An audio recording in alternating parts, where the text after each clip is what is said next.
আসসালামু আলাইকুম। বাংলাদেশের ক্রিকেটার জাকির আলী,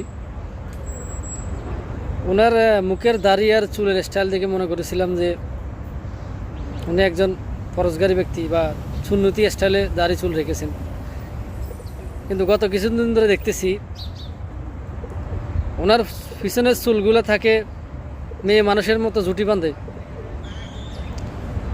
তো এরকম একজন মানুষ যে নিজের স্টাইল নিয়ে বেশি প্রাধান্য দেয়, ক্রিকেট কী করে খেলবে?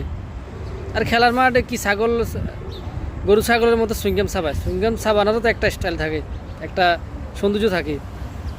গরু যখন যেরকম করে ঘাস চাবায়, সেম গরু ছাগলের স্টাইলের মতো ঘাস চাবাইতেছে মনে হয়।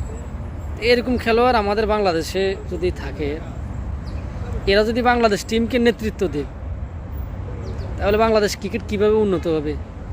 তো দিনকে দিন, ডে বাই ডে আমাদের ক্রিকেট আরও অবনীত হচ্ছে, যেখানে বিশ্বের ক্রিকেট প্রতিনিয়ত এগিয়ে যাচ্ছে। এটা আমাদের পার্শ্ববর্তী ইন্ডিয়া, এখন সবাই তরুণ। শ্রীলঙ্কার সবাই তরুণ। এশিয়া কাপে শ্রীলঙ্কার শেষ ম্যাচে ভারতের সাথে, ভারতের 200-200-র উপরে টার্গেট ওরা কিন্তু পার করে দিয়েছিল। ম্যাচটা ড্র হয়েছিল লাস্ট পর্যন্ত ইন্ডিয়া জিতে।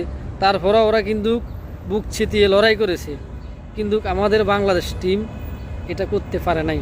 শুধুমাত্র কি আমাদের নেতৃত্ব এবং দায়বদ্ধতা নাই, জবাব দিতে নাই। এরা বাংলাদেশ ক্রিকেট টিমের প্লেয়াররা বিদেশে খেলতে যায়, আমার মনে হয় না। এরা আসার সময় 5-6টা লাগেজ ভর্তি করে সামান নিয়ে আসে, যা আমরা প্রবাসীরা, আমাদের অনেক প্রবাসী ভাই 5-6 বছর পরে একবার বাড়িতে যায়, কিন্তু 2টা লাগেজের বেশি হয় না। কিন্তু এরা বছরের মধ্যে 3-4 বার বিদেশে খেলতে যায় কমপক্ষে, আরও হয়তো বেশি যায়। কিন্তু তারপরও এদের সামান কেনার স্টাইল দেখে মনে হয় যেন এরা 10-15 বছর পর একবার দেশে আসতেছে। তো আমরা তো দেশের খেলোয়াড় তো আর খেলতে যায় না, ওরা যায় শপিং করতে, ফ্যামিলি নিয়ে ঘুরতে। তো এই জন্য আমাদের ক্রিকেটটা উন্নয়ন হচ্ছে না।